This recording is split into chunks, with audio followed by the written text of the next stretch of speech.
ஜெய் வராகி, ஜெய் ஜெய் வராகி. என் செல்ல குழந்தையே, நீண்ட நேரமாக உனக்கு ஒரு நல்ல செய்தி சொல்லதான் இந்த வராகி அம்மா உன் வீட்டு வாசல்ல காத்துக்கிட்டு இருக்கேன். நீ எப்போதான் என்னை வந்து பாக்குறன்னு நானும் இவ்வளவு நேரம் பொறுமையாக காத்திருந்ததின் பலனாக இப்போது நீயும் என்னை வந்து பார்த்துட்டதானே. என்னதான் சம்மட்டியின் கடைசி அடியில தான் ஒரு பெரிய கல் உடையுதுன்னாலும் கூட அதுக்கு முன்னாடி அடிச்ச அடிலாம் வீணாகவா போய்விடும்? நான் சொன்னது புரியலையா? ஒரு பெரிய பாறாங்கல்ல சம்மட்டியை வச்சு அடிச்சுக்கிட்டே இருக்கும். ரொம்ப நேரம் அடிச்சதுக்கு அப்புறம் ஒரு குறிப்பிட்ட காலகட்டத்துல அந்த கல்லெல்லாம் உடைஞ்சு நொறுங்கும் போது அப்படின்னா அந்த கடைசி அடி மட்டும் போதுமா? அதற்கு முதலடியெல்லாம் வீணானதான்னு யோசிக்காத. அதற்கு முன்பாக அத்தனை அடியை அடித்ததால் தானே அது கொஞ்சம் கொஞ்சமா உடைஞ்சு போய் கடைசியில நொறுங்கி போச்சு. அதே போலதான் உன்னுடைய வாழ்க்கையிலும் இத்தனை நாள் நான் கஷ்டப்பட்டுக்கிட்டே இருக்கிறேன், இதுக்கு ஒரு முடிவே வராதான்னு தானே யோசிக்கிறேன். இத்தனை நாள் நீ பட்ட கஷ்டங்கள் எல்லாமே சேர்ந்துதான் இப்போது அதற்கான முடிவாகவும் பலனாகவும் உனக்கான வெற்றியை தரப்போகுது. வெற்றிங்கிறதே தொடர்ந்து மனிதன் செய்யக்கூடிய முயற்சியின் விளைவுகள் தானே.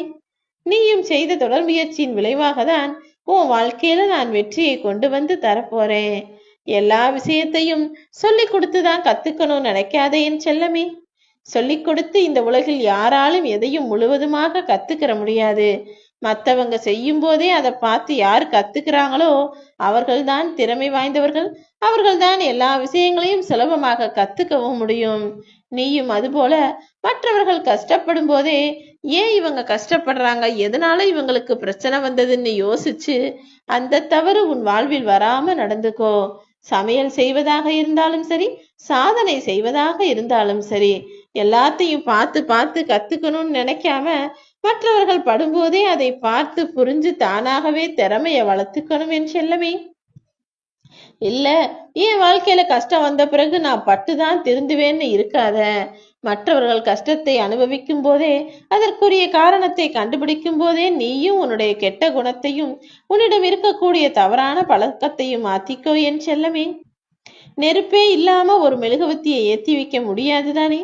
அதே போலதான் ஓ மனசுலையும் நீ தன்னம்பிக்கை இல்லாமல் வெற்றி எனும் தீபத்தை எரிய வைக்கவே முடியாது. தன்னம்பிக்கையோடும் உண்மையான உழைப்போடும் முயற்சியோடும் பக்தியோடும் தான் உனக்கான வேலைகளையெல்லாம் நீ சாதிக்க முடியும். நீ பிறக்கும் போதே உனக்குள்ள நான் அன்பையும் பாசத்தையும் கொடுத்திருக்கேன். ஆனா நீ வளர வளர ஏதோ ஒரு சூழ்நிலையின் காரணமாக பயம்னா எப்படி இருக்கும், கோபம்னா எப்படி இருக்கும்னு சில விஷயங்களை நீ கத்துக்கிட்ட. அது வளரும் போது உன்னை சுற்றி இருந்த மனிதர்களால் உனக்கு கற்றுக் கொடுக்கப்பட்டது. அது உனக்கு வேண்டாமே செல்லமே. ஏன்னா அது செயற்கை. பயம் என்பது செயற்கையாக மற்றவர்களிடமிருந்து உனக்கு கற்றுக்கொண்ட விஷயம். ஆனா அன்பும் பாசமும் இரக்கமும் மனிதாபிமானமும் நீ பிறக்கும் போதே உன் தாயிடமிருந்து உனக்கு வந்த விஷயங்கள். அதை மட்டும் எப்போதும் உன் கூட நிரந்தரமா வச்சுக்கோ. ஏன்னா அது ஒருபோதும் உனக்கு கெடுதலை செய்யாது என் செல்லமே. இயற்கையான உணவுகள் எப்படி உடலுக்கு ஆரோக்கியத்தை கொடுக்குமோ அதுபோல இயற்கையாகவே நீ பிறந்த போது உன் கூட இருந்த குணங்கள் எல்லாம் நிச்சயம் உனக்கு நல்லதை செய்யும். செயற்கையான உணவுகள் எப்படி உடல் ஆரோக்கியத்தை கெடுக்குமோ அதே போலதான் இந்த தேவையில்லாத பயமும் பதட்டமும் கோபமும் செயற்கையாக உனக்குள்ள உருவாக்கப்பட்ட குணநலன்கள். அது ஒரு நாள் இல்லாவிட்டால் ஒரு நாள் உன்னையே அழிச்சிடும் என் செல்லமே. உனக்கான உதவியை யாராவது வந்து செய்வாங்க, யாராவது வந்து காப்பாத்துவாங்கன்னு நினைக்காம எனக்கு எல்லா காலத்திலும் நான் தான் துணைன்னு நீ மட்டுமே உன்னை நம்பக்கூடிய ஆளாக, உன்னையே முழுவதுமாக சார்ந்திருக்கக்கூடிய ஆளாக நீ இருக்கணும். யாரும் உன்னை வந்து காப்பாத்த மாட்டாங்க. உன் வாழ்க்கை பாதையில நீதானே நடந்தாக வேண்டும். மனசை அடக்கணும்னு நினைச்சினா மனசு அலைப்பாயதான் செய்யும். அதனால உன் மனசை நீ உன் கட்டுப்பாட்டுக்குள்ள வச்சுக்கோ. தவறு செய்வதும் மனம்தானே, இனி தவறை செய்யக்கூடாதுன்னு நினைக்கிறதும் மனசுதானே.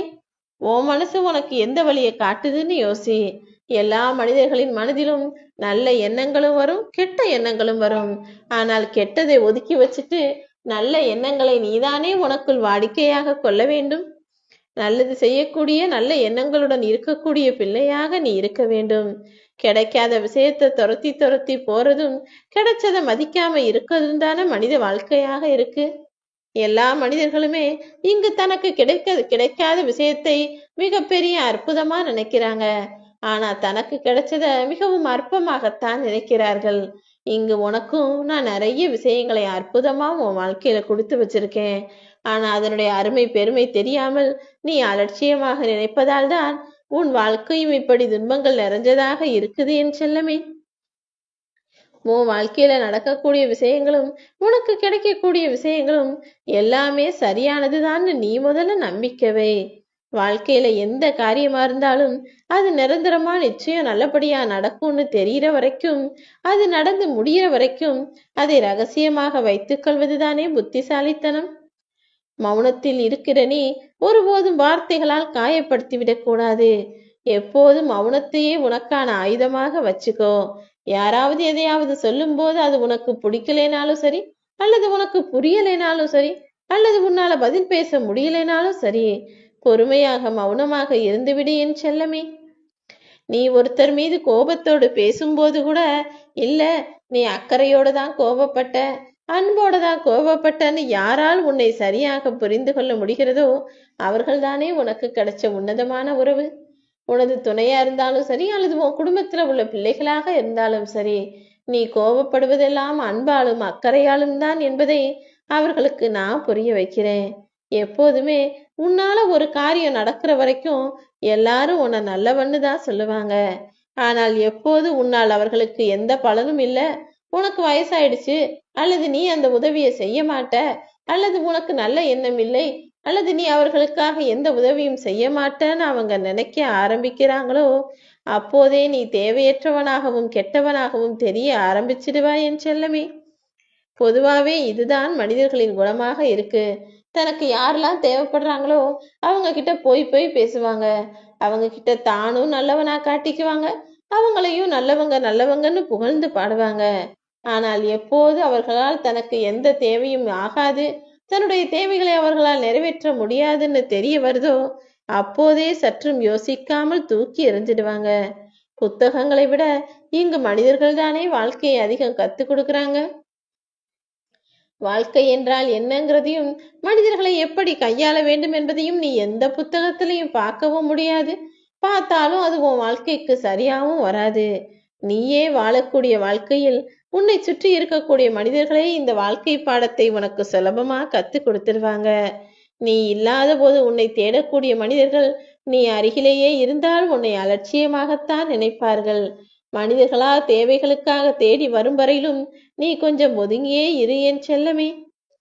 அன்பான மனிதர்களுக்காக இறங்கி போவதும் விட்டு கொடுப்பதும் தவறே இல்லை. ஆனா உன்னுடைய அன்பை புரியாத மனிதர்களுக்காக நீ எதுவுமே செய்ய வேண்டாம். அவர்களிடமிருந்து விலகி போவதிலும் எந்த தவறும் இல்லை அல்லவா? உன் அன்பை புரிந்து கொண்டு அக்கறையாக செயல்படுபவர்கள் யாராக இருந்தாலும் அவர்களுக்கு அன்பை வாரி வழங்கு. உன்னை புரிந்து கொள்ளாத மனிதர்களுக்கு நீ எந்த விளக்கமும் கொடுக்கவும் வேண்டாம், எந்த உதவியும் செய்யவும் வேண்டாம். ஏன்னா அவங்கதான் உன்னை புரிஞ்சுக்க கூடாதுங்கிறதுல உறுதியா இருக்காங்க இல்லையா? நீ என்னதான் நல்லது செஞ்சாலும் அவங்க உன்னை புரிஞ்சுக்க போறதில்ல. அந்த மனிதர்களிடமிருந்து விலகி நின்று உனக்கான நல்ல மனிதர்களையும் உனக்கான சரியாக ஒத்து வரக்கூடிய மனிதர்களையும் உன் அருகிலேயே வச்சுக்கோ. நீ கனவு காணக்கூடிய விஷயங்களை எல்லாம் நிச்சயம் உன்னால் செய்து முடிக்க முடியும். உனக்கான சாதனைகளை சாதிக்கவும் முடியும். உன்னுடைய கனவுகளை எல்லாம் நிறைவேற்றி, உன்னுடைய வாழ்க்கையின் எதிர்பார்ப்புகளை எல்லாம் அரங்கேற்றி, உனக்கான நல்ல விஷயத்தையும் நீ ஆசைப்பட்டது போலவே நான் உனக்கு செஞ்சு முடிக்கிறேன். யாருக்கும் எக்காரணம் கொண்டும் தீமையை செய்து விடாதே என் செல்லமே. நீ அப்படி தீமை செய்ய நேர்ந்தாலும் ஒரு விஷயத்த ஞாபகத்துல வச்சுக்கோ. நீ இன்னைக்கு மற்றவர்களுக்கு என்ன தீமை செய்தாயோ, என்ன துன்பத்தை கொடுத்தாயோ, அது உனக்கே நாளை விடியும் என்பதை மறவாதே. ஓம்